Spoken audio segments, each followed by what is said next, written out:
दोस्तों, क्या आप भी सोचते हैं कि लोग क्या कहेंगे? जी हाँ दोस्तों, ये थॉट्स सभी के मन में आते हैं। लेकिन क्यों आते हैं? जब भी हम किसी काम को करने का सोचते हैं तो मेरे मन में बहुत से उत्साह जगता है, लेकिन जब उस काम में जैसे ही लगने का समय आता है तो हम ठंडे पड़ जाते हैं कि लोग क्या कहेंगे। अरे भाई, लोग का काम है कहना, कहने दो, अपना जो काम है वो करो। मैं एक आज कहानी लेकर आया हूँ जिससे आपको काम करने के लिए या कुछ भी करने के लिए आपको अंदर से प्रेरित करेगा और आप ऐसा ही रोज करेंगे। दोस्तों, इस कहानी से आपको सीख मिलने वाली है और ये कहानी बहुत ही अच्छा होगा, तो आप कहानी को ध्यान से सुनिएगा। दोस्तों, कहा जाता है एक बार एक पिता और उसका बेटा एक घोड़े पर सवार होकर दूसरे गांव को विवाह भोज पर जा रहे थे। सुबह का वक्त था, वे गांव के बाहर खेतों के मेड़ पर चले जा रहे थे। वहां एक किसान मिला। दोनों को घोड़े पर सवार देखकर किसान बोला, कितने निर्दयी है ये बाप बेटी,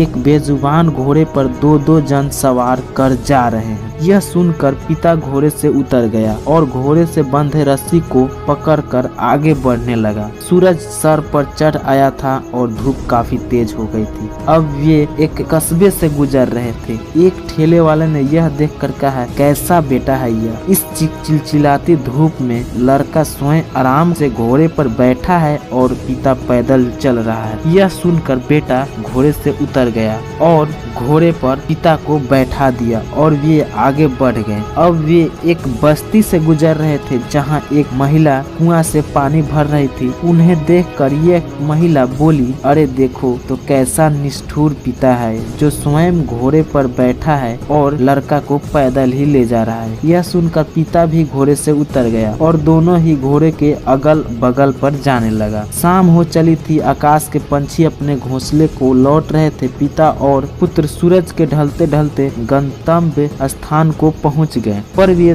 देर हो चुके थे। कार्यक्रम समाप्त हो चुका था। उन दोनों पिता और पुत्र देख लोग हंसने लगे और कहने लगे, घोड़ा होने पर भी आप लोग विलम्ब से पहुंचे रहे हैं। पिता और पुत्र दोनों की बहुत ही आत्मलग्नी का एहसास हुआ। आप क्या सोचते हैं? इसीलिए कहते हैं दोस्तों, किसी अच्छे काम को करने में यह नहीं सोचना चाहिए कि लोग क्या कहेंगे, क्योंकि लोग तो कोई तरह की बातें करेंगे ही, पर यह सोचना आपको है आप चाहते क्या हैं, सफलता या असफलता। अतः कोई भी काम उचित, तर्कपूर्ण और आत्मविश्वास से कीजिए, क्योंकि आगे बढ़ने का नाम है जिंदगी। दोस्तों, यह कहानी आप पे एक आत्मविश्वास जगाएगा जो तो विचार। तो मोटिवेशनल वीडियो के लिए चैनल को सब्सक्राइब कीजिएगा। मिलेंगे नेक्स्ट वीडियो में कुछ ऐसे ही मोटिवेशन लेकर।